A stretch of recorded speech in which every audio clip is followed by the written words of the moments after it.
वो इलेक्शन मेरे घर से ही हुआ, डीसीसी प्रेसिडेंट खाली है, वो भी मेरे को देव बोल के बोला। मैं यासीन साहब के 2 इलेक्शन एजेंट मैं 98 में फर्स्ट टाइम जब ठहरे, जाफर शरीफ साहब मेरे को बहुत क्लोज, इतने वोट हिस्ट्री में कोई भी मुसलमान कैंडिडेट नहीं लिया। ओपनली मैं बोसाज को सपोर्ट करके प्रेस मीट बुलाया था यहाँ पे। ये इलेक्शन जीतने का इलेक्शन हार गए हम, दूसरा कोई नहीं। हम लोग हमको खुद को हरा देते हमारे लोग ही। लेकिन हमारे रायचूर के लिए बहुत डैमेजिंग आदमी है ये। पार्टी हाईकमांड भी क्या आंख मुझ के बैठी है। असलम पाशा और नजीर हमारे करीम का एक टीम बनाया। कांग्रेस पार्टी में यही सबसे बड़ा डैमेजिंग ये है, यहाँ का मुस्लिम लीडरशिप फेल हो गया पूरा। उनमें लीडरशिप ही नहीं है। वो लीडरशिप रहे तो छीन के ले सकते थे, उनमें वो दम भी नहीं है। लेकिन इसका जो परिणाम इलेक्शन में होगा वो आपको बाद में मालूम पड़ेगा। गवर्नमेंट स्कूल में क्या है, लैट्रिन बाथरूम। खेड़े गांव में जाओ, लैट्रिन बाथरूम नहीं है। जो असेंबली का रिजल्ट है वो नहीं होगा, इतना बोलता हूँ। एक डीसीसी प्रेसिडेंट बना नहीं सक रहे, तुम वर्कर्स को कुछ देने को तैयार नहीं है। वेटलेस कैंडिडेट को ठहरा करने से कुछ फायदा नहीं है। गुलाम नबी आजाद साहब वैसे लीडर, उनको आप साइडलाइन कर दिए जब से पार्टी का ग्राफ। कांग्रेस पार्टी वर्कर्स को, अच्छे लीडर्स को नेग्लेक्ट कर रही है। अल्लाह खैर करे उनको। 35 के 35 नमूने हैं, उनको सबको म्यूजियम में रख सकते हैं हम। काम कांक्रीट नहीं होता। रायचूर इसके लिए डेवलप ही नहीं हो रहा साहब। रायचूर के वो तवज्जो देने वाले ही नहीं है। वहाँ एम्स के लिए वो बैठे हैं स्ट्राइक के लिए, वो स्ट्राइक से बैठने से नहीं होता है। यही बोसराज, रवि बोसराज, शालम सब यहीं आके बैठते थे। बाहर बिखरे बोलने का क्या है। कांग्रेस पार्टी का कोई भी फंक्शन में मैं रह गया मगर रहता नहीं। हर फंक्शन में मैं वहाँ रहता हूँ, पार्टी फंक्शन में। बाकी आप 54 ईयर्स से मैं कांग्रेस पार्टी में सर्विस कर रहा हूँ। खरगे साहब के साथ ज्वाइन किया हूँ ये पार्टी में। खरगे साहब कहाँ पहुँच गए, मैं यहीं बैठा हूँ अभी। इसकी वजह क्या वजह बहुत साफ शब्दों में बोलना बोले तो मेरी खाऊँ। मैं मारवाड़ी जैन समाज से हूँ। वो समाज का इम्पोर्टेंस क्या है बोलने का वो लोगों को ये है, ये तो चलता नहीं तो चलता। लेकिन हमारी सर्विस पार्टी को क्या है वो कभी नहीं देखे, नज़रअंदाज किए। 1973 से हमारे पासनूर पंपन गौड़ा साहब एमपी ठहरे थे। जब से मैं एमपी के लिए काम करते आया हूँ, उसके बाद मैं खुद एमपी के लिए ट्राई किया था 74-75 में। HR बसराज बोल के एक्साइज कॉन्ट्रैक्टर थे, वो मेरे अगस्त में ट्राई कर रहे थे। वो टाइम भी मुझे टिकट नहीं मिला। वहाँ से जब से कंटिन्यूसली हर एमपी के लिए मैं काम करते आया हूँ। वेंकटेश नायक साहब को तो टिकट दिलाए हम, टिकट दिला के 5 इलेक्शन किए, उनका इलेक्शन एजेंट भी मैं। उनके बाद उनके बेटे का फर्जन का भी इलेक्शन एजेंट मैं। यासीन साहब के 2 इलेक्शन एजेंट मैं 98 में फर्स्ट टाइम जब ठहरे। जाफर शरीफ साहब मेरे को बहुत क्लोज, उनके कहने पर मैं उसको ये किया यहाँ पे वत्सा सब करने। ये सर्विस पार्लियामेंट इलेक्शन बोल तो 8 पार्लियामेंट असेंबली क्षेत्र आते यहाँ पे। सुरपुर शाहपुर जाना बोल तो कोई डरते थे हमारे लोग, मैं जाता था। कुमार नायक बोल के वहाँ पे ये थे, वो मेरे खास दोस्त, उनके फर्जन परसों ही इंतकाल हो गया उनका। बहुत अच्छे थे वो आदमी, MLA थे वो। एक 8 महीने 9 महीने भी MLA नहीं थे, 1 महीना वेयर हाउसिंग कॉरपोरेशन के चेयरमैन नहीं बने, उनका इंतकाल हो गया। वो फैमिली भी बहुत क्लोज हमारे को। ये पूरा सुरपुर शाहपुर यादगिरी और ये हमारे 5 पार्लियामेंट्री क्षेत्र, हर क्षेत्र में हर गांव फिरा हूँ मैं इतने साथ। और उसकी कीमत कुछ पार्टी पोस्ट देने को भी तैयार नहीं है। आपकी जब से कांग्रेस पार्टी में जर्नी स्टार्ट हुई साहब, जब से लेकर अब तक आप कितने इम्पोर्टेंट पोस्ट्स आपको मिले, या सामने से कांग्रेस पार्टी ऑफर करी या आप डिमांड करें? मैं MLC का टिकट पूछा। ये अब 1 साल से जब ये जो DCC प्रेसिडेंट खाली है, वो भी मेरे को देव बोल के बोला। मैं, मेरा दोस्त सांजना प्रेसिडेंट बन चुका है, बोसराज प्रेसिडेंट रह चुके हैं, बीवी नायक साहब रह के छोड़ दिए परसों, पार्टी के छोड़ के चले गए जब से खाली है। मेरे को देव आप हम क्या कर सकते क्या नहीं करते बताते आपको। इसके पीछे की वजह क्या दिख रही है साहब? क्यों कांग्रेस पार्टी आपको इतना इम्पोर्टेंस नहीं दे रही, जबकि आप इतने इलेक्शंस कराए, इतने साल से कांग्रेस पार्टी के साथ है। हर म्यूनसिपलिटी इलेक्शन, हर जिला पंचायत इलेक्शन मेरे लीडरशिप में ही हुआ। मैं ही टिकट मेरे घर पे देता था सबको, बी फार्म सबको, जिला पंचायत का होंगे म्यूनसिपलिटी का होंगे। कोई टिकट देने को डरते थे लीडर, सब भी रघु साहब तुम ही दोगे बोलते थे। पार्टी को इतना ऑर्गेनाइज कर, आज एक म्यूनसिपलिटी में मैं प्रेसिडेंट बना 4 साल। मैं बनने के बाद आर राजन को एक हरियाणा लीडर उसको बनाया मैं। पूरा गांव एक तरफ, मैं एक तरफ, मैं अकेला एक तरफ, पूरा गांव एक तरफ था। मैं उसको चुन के लाया हमारे आर राजन को, एससी को। उसके बाद पापरेटी एक बैकवर्ड उसको बनाया मैं प्रेसिडेंट। कंटिन्यूसली ईराना, मेरे दौर में भी ईराना भी काउंसलर था, उसको भी सपोर्ट करके हम प्रेसिडेंट बनाए।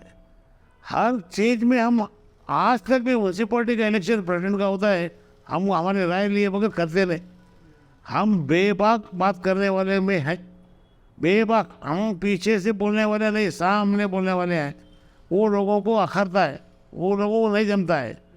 पीछे से कुछ भी करो चलता है, सामने नहीं बोलना। तो ये क्या लोकल जो कांग्रेस के अंदर जो लोग हैं, उन लोगों की साजिश भी मानते हैं आप? साजिश तो कोई नहीं है, यहाँ के लोगों की साजिश नहीं है, सब अपन लेवल पे है, हायर लेवल पे है वो लोग। मतलब जो पिछली बार एमएलए इलेक्शन हुआ, Congress party versus BJP, tough था। तो वो इलेक्शन को आप किस तरीके से देखते, कितना काम करे और उसके पीछे? वो इलेक्शन मेरे घर से ही हुआ। यही बोसराज, रवि बोसराज, शालम सब यहीं आके बढ़ते थे। 4 दिन बचे इलेक्शन को। मैं क्या बोला भाई, यहाँ पे जितने भी वार्ड है, मैं यहाँ का नगर सभा प्रेसिडेंट भी रह चुका हूँ, और जब से इलेक्शन कर रहा हूँ म्यूनसिपलिटी के, मेरे को एक नस मालूम है यहाँ के लोगों का। मैं बोला भाई आप किसको पैसे दे रहे हैं, किसको किसको क्या ये कर रहे हैं, जरा मेरे को बोलो आप। बोलता हूँ नहीं बोलता हूँ, बोलता हूँ नहीं बोलता हूँ बोल के 4 दिन पहले जब तक मेरे पास बैठे रहे, टिकट मिलने के पहले भी हम पहले बोसराज को ट्राई किए टिकट। वो पण नहीं, मैं बोसराज को सपोर्ट करके प्रेस मीट बुलाया था यहाँ पे, बोसराज को दे बोलते। बाद में हालात हुए नहीं, हम माइनॉरिटी को देंगे बोले, डिसाइड होने के बाद वो सीन चेंज होते गया। कभी इसका नाम आया, कभी अशरम परसा का नाम आया, कभी फिर यासिन का नाम आया। वो लास्ट में रात में 1 बजे उसका किस्मत बोली आप, वो नाम मुँह से निकल गया बोसराज साहब के। यही बैठे थे वो लोग सब रात में 1 बजे तक भी। हाईकमांड से फ़ोन आने के बाद उनका नाम बोले। वो शख्स भी बहुत इससे मेरे साथ लड़ा। 4 दिन रहने के बाद क्या हो गया उनको, कुछ हो गया मालूम नहीं, सब गायब हो गया ऐसे। एक आदमी नहीं। आप कहाँ इलेक्शन कर रहे, कैसा कर रहे, किसको बिलीव कर रहे आप, मेरे को बोलो, समझाता हूँ मैं आपको क्या हुआ उसका रिएक्शन। आप हरियाणा में मेरा पूरा वोट है बोले, मुन्नरवाड़ी में पूरा वोट है बोले, खेड़ेगांव में मेरा पूरा वोट है बोले, सब जगह स्मैश हो गया। ये इलेक्शन जीतने का इलेक्शन हार गए हम। 3000 वोट, 2000 वोट, 500 वोट का बड़ी बात नहीं था। इतने वोट हिस्ट्री में कोई भी मुसलमान कैंडिडेट नहीं लिया रायचूर में, इतने वोट। और भी 10,000 वोट लेता था उन्हें। मैं जिनकी गलती की वजह से वो गलत लोगों को भरोसा करके ये किए, हार गए। यानी आपकी राय को गौर नहीं की। तवज्जो नहीं दिए लास्ट में वो लोग, पहले दिए इलेक्शन 4 दिन रहने को। तो साहब आप बोसराज साहब को सपोर्ट करें ओपनली एमएलए के लिए बोलकर बोल रहे थे, क्यों सपोर्ट किया साहब, जबकि आपको मालूम है कि पूरे यहाँ पर 5 हमारे एमएलए सीट्स में से एक रायचूर की है जो माइनॉरिटी के लिए है। ये देखो भाई साहब, ये रिजर्वेशन नहीं है। आप बोले सो बात हकीकत है, हमारे पास रिवायत रही है। ये रिवायत में हम हमेशा मुसलमान को ही देते आए हैं, उसमें कोई 2 राय नहीं है। आप सिन्नर हो, वो भी लिंगायत तो वही देते आए हैं, वो देना जरूरी नहीं है, कोई रिजर्वेशन नहीं है। वहाँ कोई भी ठहर सकता है, बैकवर्ड का भी ठहर सकता, वहीं भी जाके ठहर सकता हूँ। वैसे ही रायचूर का भी है, क्यों नहीं एक बार इनको देना। अच्छा फिज़ा बनाता उनके लिए, उनको दिए तो जीत के आते थे बोलने का ये था, माहौल बहुत अच्छा था, उसके लिए हम उसको रिकमेंड करें। लेकिन मुस्लिम को नहीं देना बोल के हम कहीं अपोज नहीं किए। आज भी रिवायत के तरह उनको ही देना बोलते हो हम भी। सर अभी फिलहाल करंट पॉलिटिक्स कैसे चल रही है रायचूर में, आपके क्या व्यूज़ है उस पर? अभी यहाँ पे भी ग्रुपिज्म आए, वो ग्रुपिज्म बहुत अपने इस पे चले गया है, सीमा पर है। वो उससे पार्टी को बहुत डैमेज ही होएगा।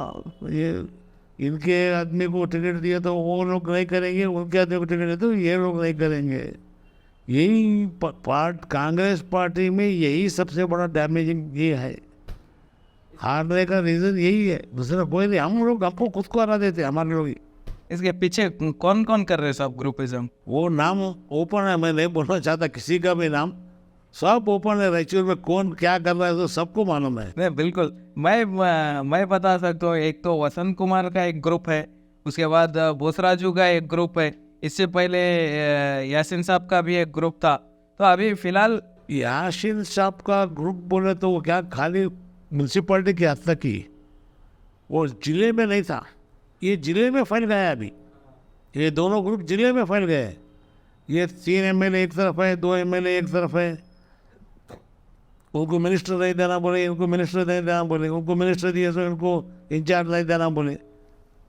जो शख्स रायचूर में, वो क्या कहने दो, रायचूर में पैदा हुआ है, बड़ा हुआ है, यहाँ का रास्ता जानता है, वो भी उसको इंचार्ज देने को तुम क्यों उसको एक ये नहीं दिलाए? इंचार्ज आदमी शरण प्रकाश पाटिल है।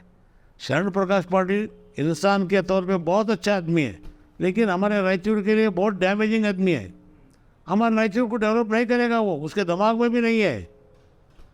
सर यही एमएलए इलेक्शन में कांग्रेस पार्टी की एक ज़बरदस्त हरकत देखने को मिली। रूरल में बसनगौड़ा दद्दल के खिलाफ खुद कांग्रेस पार्टी के बड़े लीडर्स जाकर बोले हैं। तो ये क्या पब्लिक में मैसेज क्या देना चाह रहे हैं कि आप बिल्कुल हकीकत फरमा रहे हैं। आप नहीं मानेंगे, मैं दद्दल साहब को जी जान से काम किया हूँ। क्यों? वो कॉन्स्टिट्यूंसी में ठहरा था एमएलए के लिए, खलमाना कॉन्स्टिट्यूंसी से मैं भी एमएलए के लिए ठहरा था 85 में, 1200 वोट से हार गया। फिर 89 में मेरे को टिकट दिए, अम्बाना नायक साहब मेरा टिकट खींच लिए। दद्दल साहब को किसी हालत से जिताना मना कर मुसलमानों का एक असलम पाशा नज़ीर हमार करीम का एक टीम बनाया, पूरे मुसलमानों की मस्जिदों को फिराया उनको, हमारे और एक मुस्लिम लीडर जो अपोज कर रहे थे उनके खिलाफ। मुन्नूरवाड़ी के 2-3 लोग हैं, उनको ये विलेजेस में पूरे जहाँ पे उनके कॉन्टैक्ट करके भी लिया। जयवंत राव पतंगी है, राजाना साहब के भाई है। कलमला पर शरणप्पा को पार्टी में ज्वाइन करा के उनको काम कराया। मेरे खिलाफ ठहरा था कृष्णमूर्ति जो मिनिस्टर बना था, उसके साले को भी पार्टी में लेके उससे काम कराया मैं इनके लिए। यहाँ पे अभी ये एरिया में मेरे साथ काम करे सर अभी भी है, वो लोगों को सबको काम लगाया, दिन रात काम करके उसको हम जिता के लाए। उन्हें अपने बलबूते से नहीं जीता, उन्हें अपने बलबूते से हार जाता था, क्यों बड़े ताकतें उसके पीछे काम कर रही थी। फिर भी हम उसको दिन रात हर टीम को ऑर्गेनाइज करके उसको जिताया उन्हें। लेकिन जो जिस तरीके से इलेक्शन में जो खिलाफ बोले खुद कांग्रेस पार्टी के लीडर्स, ये बोलना कितना सही था? वो डैमेजिंग है, नहीं बोलना, कभी भी नहीं बोलना, कभी भी नहीं। इतना ओपन करने का जरूरत नहीं था। तो ये भी पार्टी के लिए और पार्टी के लिए डैमेजिंग पार्ट है। वही खाली चौड़ा होते जा रहा है। वो जो इलेक्शन एमएलए इलेक्शन में पड़ा फाउंडेशन, वो अब ज़्यादा चौड़ा होते जा रहा है। वो अब रायचूर में कांग्रेस पार्टी में कई सारे पोस्ट खाली है फिलहाल। आरडीए चेयरमैन का है, फिर वक्फ चेयरमैन है, डिस्ट्रिक्ट प्रेसिडेंट भी खाली है। इसको फुलफिल करने के लिए कोई भी काम क्यों नहीं कर रहे सब? भाई साहब रहीम लाल, मैं हमेशा 1 साल से बोल लेते आ रहा हूँ, जब से गवर्नमेंट बना, आप एमएलए को नहीं बनाना, पहले हमारे पार्टी वर्कर्स को बोर्ड कॉरपोरेशन चेयरमैन बनाओ। रायचूर में दद्दर बसनगौड़ा एपीएमसी फॉर्म कर दिया। यहाँ सिटी में ना आरडीए चेयरमैन हो रहा है, ना दूसरे मेंबर्स हो रहे हैं। 1 साल ऐसे ही बात करते निकल गया, और 1 साल रहे तो 3 टर्म 3 आदमी बन सकते थे। लेकिन ये न जाने क्यों ऐसा कर रहे, समझ में नहीं आया मेरे को। ये पार्टी हाईकमांड भी क्या आँख मूछ के बैठी है? यहाँ के लोग अपोज करते रहेंगे, मेरे को ना को बनाओ, तुम्हारे को ना को बनाओ। वो जाने दो, पार्टी हाईकमांड को तो माना माना कौन वर्कर है कौन नहीं है। सो सीएम को 4 बार हम रिप्रेजेंटेटिव दे चुके हैं। रहीम खान साहब आए थे यहाँ पे, म्यूनसिपल एडमिनिस्ट्रेशन मिनिस्टर, उनके सामने बोला मैं, तुम पार्टी वर्कर को छोड़ के एमएलए को बना दिए। आज 90 मिनिस्टर्स है कर्नाटक राज्य में, 90 कैबिनेट रैंक के मिनिस्टर्स है, सब एंजॉय कर रहे हैं वो लोग। वर्कर्स मर रहे हैं, और अब क्या बोलेंगे, इलेक्शन आ गया अभी, अब तो हम नहीं कर सकते बोल के बोल देते अभी वर्कर्स को, ऐसे बोल के लोगों को ये बना रहे हो लोग। लेकिन इसका जो परिणाम इलेक्शन में होगा वो आपको बाद में मालूम पड़ेगा। वर्कर्स पूरे नाराज है, तो वर्कर्स को कुछ देने को तैयार नहीं है। तो वर्कर्स की बात करें साहब आप, लेकिन रायचूर में अमूमन ये देखा गया कांग्रेस पार्टी में वर्कर्स को ज़्यादा ध्यान नहीं देते। उन लोगों वो लोग बहुत जल्दी आगे बढ़ते जो एक दूसरे की तारीफ कर। चमचागिरी करते हैं जी, वो तो पार्टी का, ये हमारे पार्टी में पहले से ही है। यहाँ बेबाक बोलने वाला, मुंह पे बोलने वाले को कीमत नहीं है, हकीकत बोलने वाले का कीमत नहीं है। तो है ये भी एक आपके पार्टी को डैमेज करने के लिए। डैमेज करता है, डेफिनेटली डैमेज करता है। और अपकमिंग एमपी इलेक्शंस भी है, और अभी तक कांग्रेस पार्टी की तरफ से कोई कैंडिडेट या कोई नाम सामने नहीं आया। हालांकि बीजेपी ये रेस में बहुत ज़बरदस्त काम चल रहा उनका, ये तो देखने को मिल रहा, लेकिन कांग्रेस पार्टी की तरफ से कितना काम हो रहा, क्या एमपी इलेक्शन को लेकर सीरियस है नहीं है? एमपी इलेक्शन लेने को सीरियस है, नहीं बोलने की बात नहीं है, लेकिन वो लोग को ये क्या भाई भतीजाबाद, मेरा सारा तुम्हारा सारा, उनका सारा, उनका रिश्तेदार इनका रिश्तेदार। पहले दद्दर साहब भी फील्ड में थे, अब फील्ड से भाग गए, वो चले गए उन्हें। अभी रवि पाटिल बोलकर है, वो उनके मामू के दम पे टिकट मांग रहे हैं। वेटलेस कैंडिडेट को ठहरा करने से कुछ फ़ायदा नहीं है। देवण्णा नायक वो भी ट्राई कर रहे हैं, आपके हिसाब से कौन फिट है सर?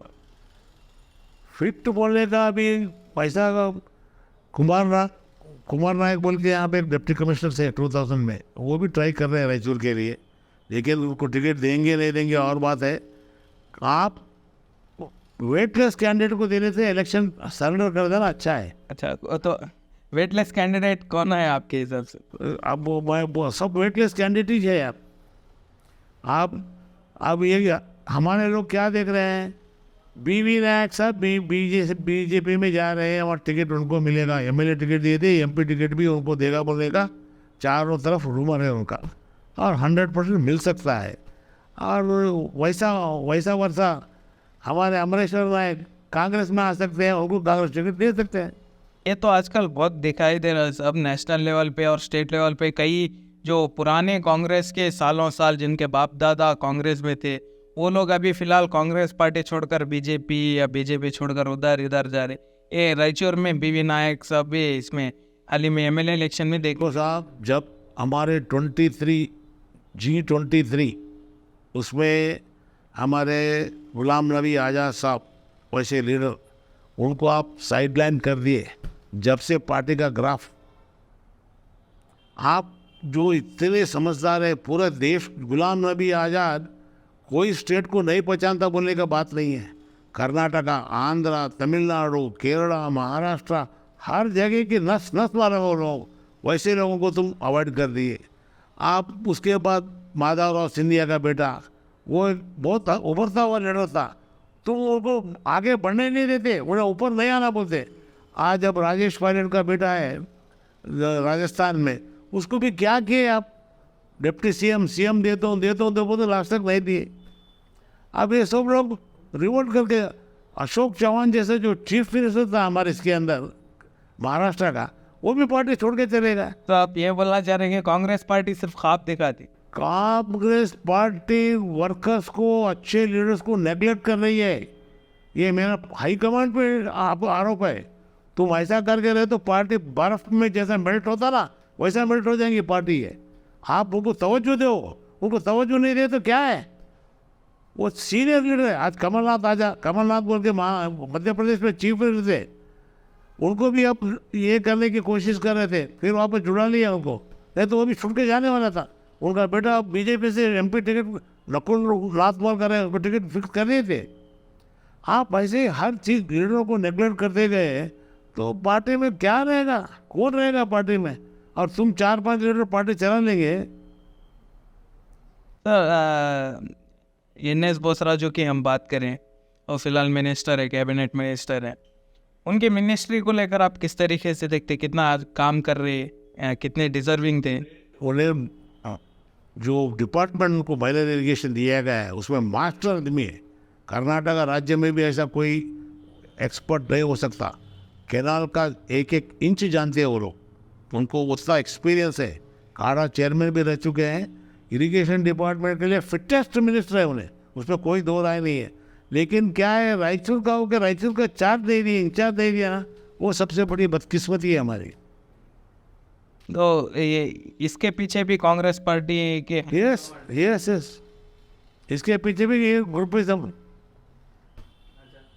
सर उसी तरीके से हाल ही में एक साल 1.5 साल पहले कोविड के बाद बीजेपी पार्टी क्या एक मुसलमानों के खिलाफ बहुत ज़बरदस्त एक नया कैंपेन की तरह शुरू कर रहे थे हिजाब बैन को लेकर। और उस टाइम पे एक बात देखने को मिली साहब कि रायचूर में जो वुमेंस डिग्री कॉलेज है वहाँ पर सबसे पहले एंट्रेंस बंद करे थे मुस्लिम लड़कियों को, वो कॉलेज आपका ही है, उसको लेकर हमारा कॉलेज वुमेंस कॉलेज कभी बंद नहीं करे। वहाँ पे हमारे कांग्रेस के 3-4 बड़े लीडर, मुस्लिम लीडर, वो आगे बहुत गड़बड़ की है। आप LVD college, BRB college, women's college देख रहे हो आप, मेरे पास मुसलमान लड़कियों की तादाद सबसे ज़्यादा है। मेरे स्कूल कॉलेजेस में, मेरे प्राइवेट दूसरे स्कूल भी है, वहाँ भी मुसलमान के बच्चे बच्चियाँ पढ़ते हैं बहुत सालों से। मैं आज शिक्षण, ये एजुकेशन फील्ड में 50 साल से हूँ मैं यहाँ एजुकेशन बिल्कुल ही नहीं था रायचूर में। हम इसको एक बूस्ट दिए रायचूर में, स्कूल कॉलेज खोल के। ऐसा कोई भी माहौल में, मेरे पास आप एक एग्जाम्पल बता दो किसी भी, हम वो आके फोर्स करते थे लड़कियों को, आपको नहीं बोलना, मैं उनका नाम भी नहीं बोलना चाहता, मैं लड़कियों को फोर्स करते, वो लड़कियां कुछ भी कंप्लेंट नहीं होगा, ये लोग आके क्रिएट करते थे। एलवीडी कॉलेज में भी क्रिएट करने को आए हो, मैं हमारे वहाँ पे वाइस प्रिंसिपल मुसलमान थे एलवीडी कॉलेज में, अभी भी है वो, उनको इंटरव्यू कराया उनसे हमारे कॉलेज में क्या चलता है बोल के। बेबाक फिरती है लड़कियाँ, सब बुर्खा डालने के फिरती है, हम कभी उनको ये नहीं किए। आज अभी भी आप जाके देख सकते हैं। तो ये हिजाब बैन को लेकर आप किस तरीके से देखते सर? वो उनका धार्मिक मसला है, उसमें हम इंटरफेयर नहीं करना। नहीं, क्योंकि 50 साल से आप देख रहे होंगे, 50 साल से तो कोई दिक्कत नहीं हुई। नहीं, अब ये नया पॉलिटिकल इसको ये दे दिए कलर। उनका एलिगेशन क्या है, तो थोड़े एलिगेशन वो भी बोल देता हूँ आपको मैं। ये जो हिजाब पहन के एग्ज़ाम के अंदर जाती है, हम कैसे आइडेंटिफाई करना? वहाँ आप खोल के जाओ, एग्ज़ाम लिख के वापस आप ये कर जाओ, उसको मानने को तैयार नहीं, उसके लिए हमारे कॉलेज में झगड़ा हुआ हो। तो ये हिजाब बैन में आप न्यूट्रल है बोलते? नहीं, हिजाब बैन, हम हिजाब पहनने से कोई भी ये नहीं है। अब रोड पे भी फिरते नहीं, इतनी मुस्लिम बहनें हिजाब पहन के पहनती है, क्या है उसमें? कुछ गलत नहीं है, वो सबका अपना अपना पहनने का तरीका, सब अपना अपना लिबास है। तो रायचूर में जितनी तादाद मुसलमानों की है, उसी के साथ मुस्लिम लीडरशिप को किस तरीके से देखते हैं आप? क्या रायचूर में मुस्लिम लीडरशिप स्ट्रांग है या पूरी तरीके से बिखर चुकी है, या किस तरीके से उनको एक रिप्रेजेंटेशन भी नहीं मिल रहा? आप देखे होंगे कि सिर्फ 6 काउंसलर्स है, रिजर्वेशन वहाँ पर हटा दिए जहाँ पर मुसलमानों की ज़्यादा तादाद है। तो क्यों मुसलमानों को आप रिप्रेजेंटेशन नहीं दे रही कांग्रेस पार्टी? मैं उल्टा बोलूँगा आपको, जी, यहाँ का मुस्लिम लीडरशिप फेल हो गया पूरा, उनमें लीडरशिप ही नहीं है। वो लीडरशिप रहे तो छीन के ले सकते थे, उनमें वो दम ही नहीं है, काम भी करते नहीं पार्टी का, पार्टी ऑफिस को नहीं आते, खाली आपको ये होना बोल तो कौन देगा आपको? तुम कुछ तो काम करके बताओ ना, इलेक्शन में भी काम करके बताओ ना। इलेक्शन में भी क्या खिलाफ काम किए थोड़े लोग, बड़े लीडर, सो कॉल्ड मुस्लिम लीडर खिलाफ काम किए। वो पुराना मुस्लिम लीडर नहीं है यहाँ पे, पुराने जो लोग थे वो, अब जैसे हमारे उमर साहब थे, उनके अंदर एक ये थी, सबसे मिल के जाते थे और काम करते थे। अब यहाँ काम करने वाले नहीं है, कांग्रेस ऑफिस में कौन आता बताइए आप मेरे मुस्लिम लीडर? आप आके वहाँ बैठना, पार्टिसिपेट करना, जब मालूम पड़ता है आपको क्या है। सो मुस्लिम बहनें आती हैं वहाँ पे, हमारे कांग्रेस ऑफिस में मुस्लिम बहनें आती है, बहुत बढ़ चढ़ के काम कर रही है वो। ये जेंट्स में उतना कोई लीडर नहीं है। अब टिकट पूछने को तो 50 आदमी तैयार हो गए। असलम पाशा आ गए शुरुआत से, करीम साहब हमारे पुराने थे, वो करीम साहब बदकिस्मत इंसान है, उनको टिकट मिलेगा चलेगा, हाथ से खींच के टिकट उनका 100% उनको मिला। जो पब्लिक है, पब्लिक को क्या करना चाहिए? पब्लिक को ऐसे नुमाइंदे को तैयार करना मुस्लिम में जो सबसे मिल के रहे, मिल के जुल के रहे, तो ही वो पार आएगा। आप खाली कौम के अंदर ही नहीं रहना, कौम के बाहर आना, सबसे मिल के रहना, सबसे इससे काम करना। आप सर, रायचूर के जो एमएलए है डॉक्टर शिवराज पाटिल और जो प्रेजेंट एमपी है अमरेश्वर नायक, इन दोनों की लीडरशिप को आप किस तरीके से देखते? कितना काम हुआ रायचूर में और कितना होना बाकी है? क्या क्या होना था जो नहीं हुआ? देखो साहब, हमारे एमपी साहब क्या काम किए क्या नहीं, आज भी स्टेटमेंट आया होगा। 30,000 करोड़ का मैं यहाँ काम किया यादगिरी और रायचूर में उनका, वो कहाँ काम किए वो अल्लाह बेहतर जानता है, हमको तो मालूम नहीं है। छोटे छोटे मसले उनके पास बहुत ले जाके मैं झगड़ता था उनसे, उनके लेटर मेरे पास लेटर है उनको लिखे। तो रेलवे स्टेशन का प्लेटफॉर्म नंबर 2 आज 6 महीने से खोद के रख दिए।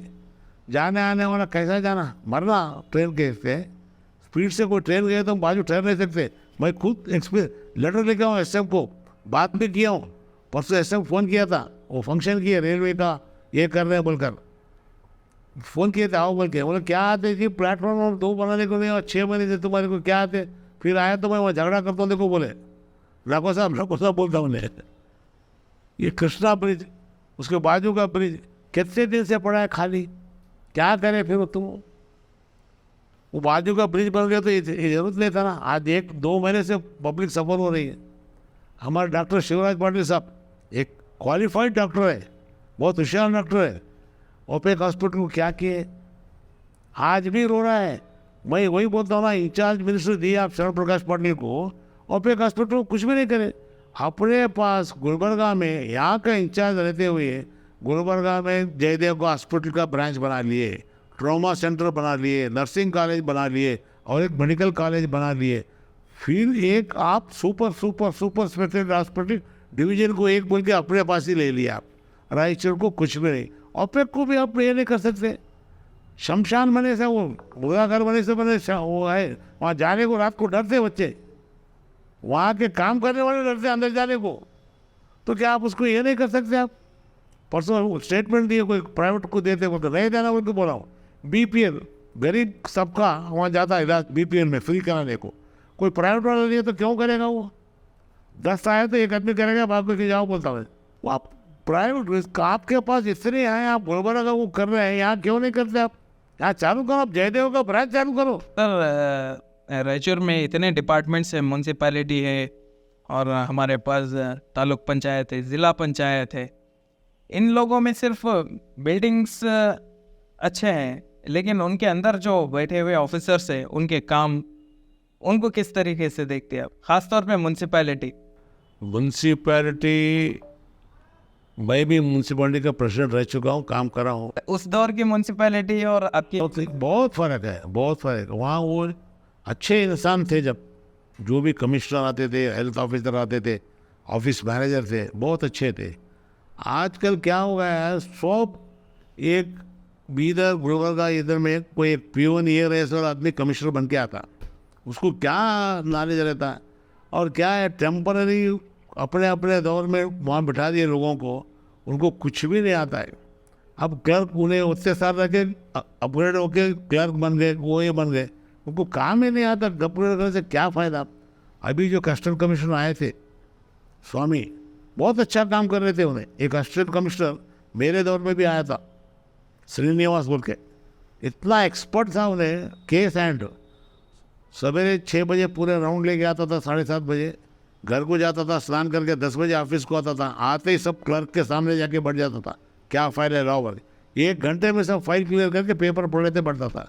कोई काउंसलर या कोई उसके ऑफिस में गए तो आपका क्या है वहाँ दे दो कंप्लेंट, मैं बात करता हूँ, नहीं तुम्हारा प्रेसिडेंट है और प्रेसिडेंट से बात करो, मेरे पास नहीं आना। वो वैसा स्ट्रिक्ट रखा था उन्हें। ये अभी जो असिस्टेंट कमिश्नर ये था, के एंड था, बहुत अच्छा रखा था ऑफिस को। ऑफिस एकदम सुधार दिया था। मैं परसों गया था म्यूनसिपैलिटी को, फर्स्ट टाइम बहुत साल के बाद गया था म्यूनसिपैलिटी को, सुधार दिया जरा। अब फिर वापस कोई दूसरा आ गया एंड फिर खराब हो जाता। काउंसलर्स जितने हैं हमारे पास, उनको वो लोग कितने एक्सपीरियंस्ड है या उनके कामों को आप अल्लाह खैर करे उनको। 35 के 35 नमूने हैं, उनको सबको म्यूजियम में रख सकते हैं हम। अल्लाह उनको ये दे। तो उतना एक्सपेक्टेशंस नहीं है, वो फुलफिल नहीं करे वो। कुछ भी एक्सपेक्टेशन नहीं। कहाँ डेवलपमेंट वर्क, कहाँ शिवराज पाटिल का दौर ले लो, 1000 करोड़ रुपए लाए बोल के बोलते, कहाँ पे एक 50 करोड़ या 5 करोड़ का भी वर्क कंक्रीट बताओ आप मेरे को, कौन से एरिया में काम हुआ?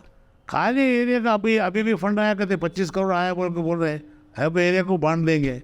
वो क्या खाली बिल बनता है चले जाता है, काम कंक्रीट नहीं होता। रायचूर इसके लिए डेवलप ही नहीं हो रहा साहब। तो डेवलप होने के लिए कौन लोग किनको चेंज लाना चाहिए? क्या लीडरों को? पब्लिक में रिवोल्ट आना।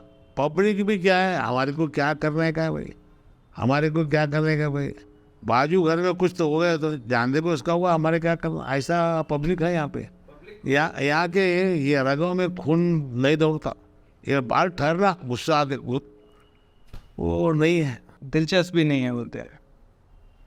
अच्छा सर, अभी स्टेट बजट हाल ही में रिलीज़ हुआ कांग्रेस गवर्नमेंट में, और रायचूर में कुछ चीज़ों को बनाने के लिए आगे बढ़े हैं, लेकिन उनमें उस बजट को आप किस तरीके से देखते हैं?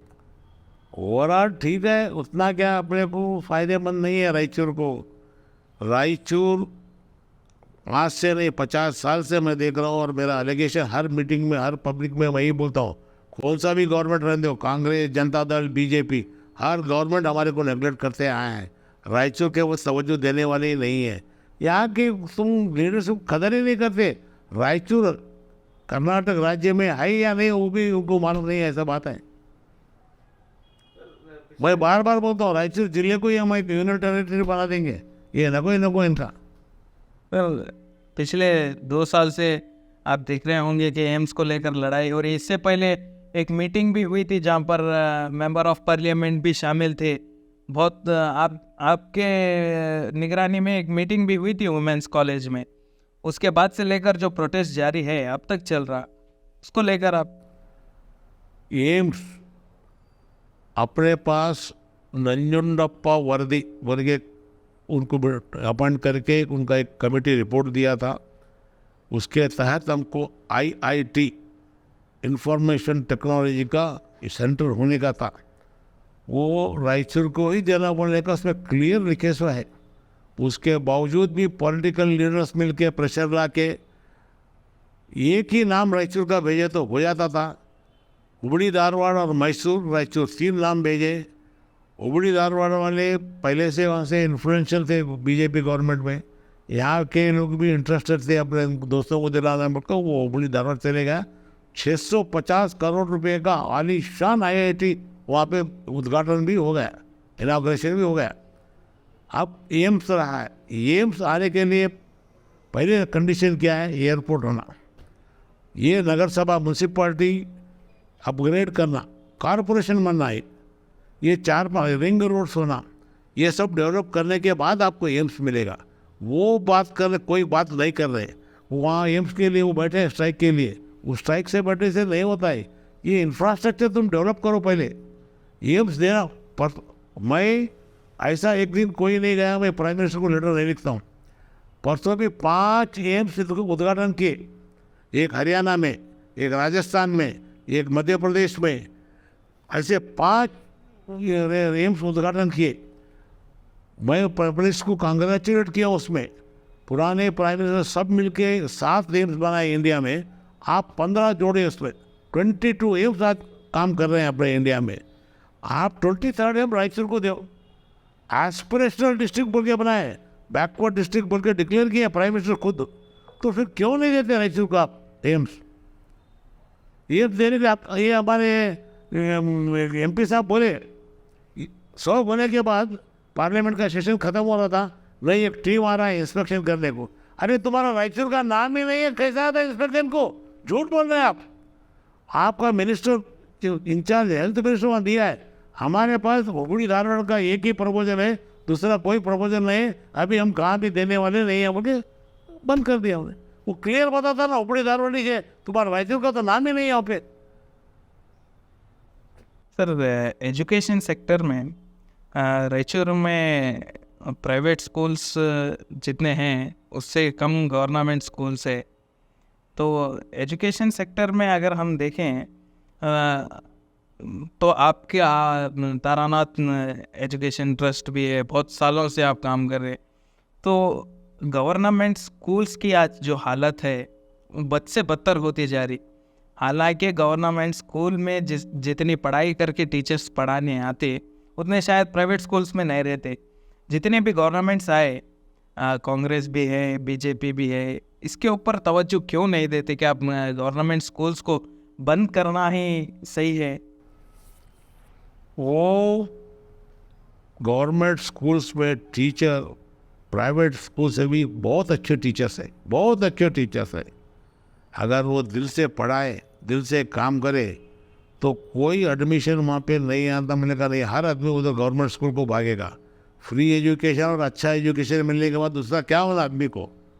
आज आदमी, कॉमन आदमी पैसे देने की हालत में नहीं है। प्राइवेट स्कूल के फीस, एक एक स्कूल का फीस 1 लाख 1.5 लाख है, 60,000 80,000 है।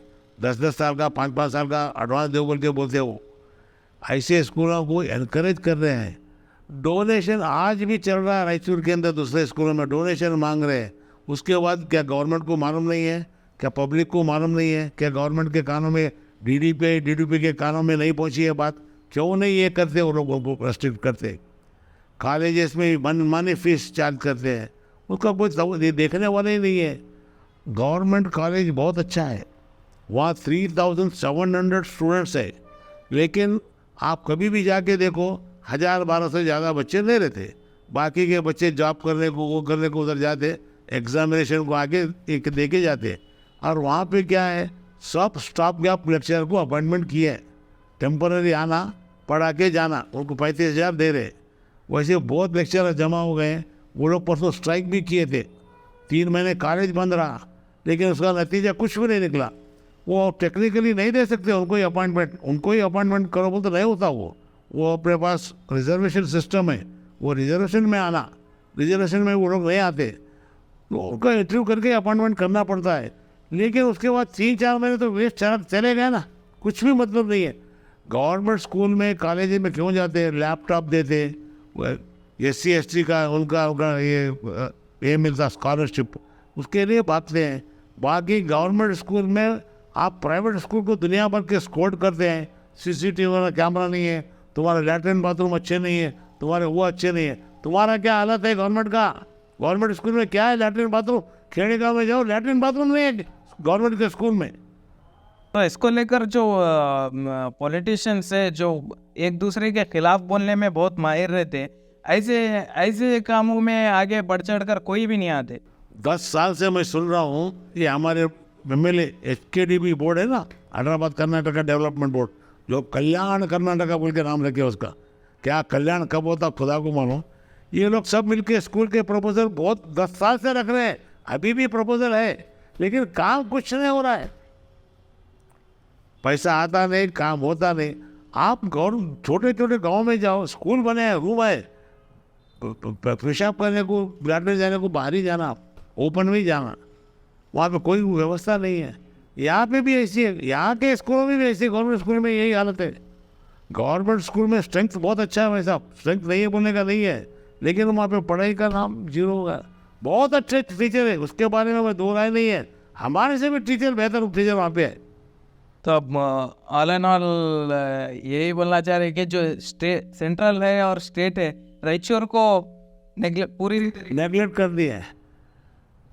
गवर्नमेंट, कोई भी गवर्नमेंट हो तो 2 सेक्टर में काम करना, एक एजुकेशन, एक हेल्थ। 2 सेक्टर में तुम जब काम नहीं कर सकते तो गवर्नमेंट रहने के काबिल नहीं है। आप बेसिक एजुकेशन दो। ये जातिवाद, ये मुसलमान है, वो ये है, वो जात का है, वो जात का है, हम इनसे ये करो, नफरत करो, उससे नफरत करो, ये होगा ही नहीं ना। आप एजुकेशन दो। अब बेस्ट एग्जांपल हमारे इंस्टीट्यूशन ही बताऊंगा आपको भाई। वहाँ पे मुसलमान का बच्चा भी पढ़ता है, हिंदू का बच्चा भी पढ़ता है, SC का बच्चा पढ़ता है, लिंगायत का, मारवाड़ी का, सब पढ़ते हैं एक ही साथ में। वहाँ पे कभी भी कोई भेदभाव नहीं है। वो आना आदमी जनरल में पढ़ना, कोई बड़े स्कूल में जाके पढ़ कर आए 1 लाख रुपए फीस दे के, वो क्या मतलब नहीं है। कॉमन जहाँ हर जात का बच्चा पढ़ता है वहाँ पे पढ़ना बच्चा, उससे आपके जो भी दिमाग खुलेगा, संकुचित भावना नहीं रहेगी। अभी ये मुसलमान के खिलाफ होगा, अरे इनके खिलाफ होगा, वो नहीं रहेगा। तो सर इलेक्शंस को लेकर कितनी उम्मीदें हैं इस बार? कांग्रेस पार्टी पार्लियामेंट इलेक्शन में किस तरीके से परफॉर्म करेगी आपके हिसाब से? जो असेंबली का रिजल्ट है वो नहीं होगा, इतना बोलता हूँ। असेंबली में तो उम्मीदें कम है। बहुत उम्मीद कम है। असेंबली में जो जोश था, जो जिस जज्बे से काम किए, उसमें मुस्लिम भाई बढ़ चढ़ के काम किए, बहुत साथ दिए कांग्रेस पार्टी का। दूसरे लोग भी कुर्बो रहे हो गए, सब ने बड़े एक जज्बे से काम किए कि पार्टी को लाना है। वो जज्बा आज नहीं है। तुम वर्कर्स को कीमत ही नहीं दिया तो कहाँ से आएगा ये जज्बा?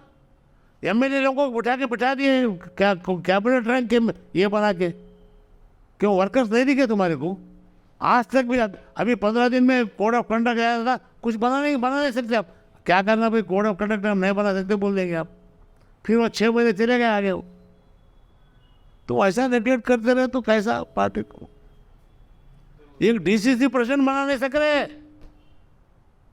जो 8 पार्लियामेंट्री कॉन्स्टिट्यूंसी में 8 असेंबली सेगमेंट है, उनको कोऑर्डिनेट करना ना, सब कोऑर्डिनेट करने के लिए प्रेसिडेंट होना ना, उसको एक हंगामे प्रेसिडेंट तो बना एक किसी को, तो भी वो भी नहीं है।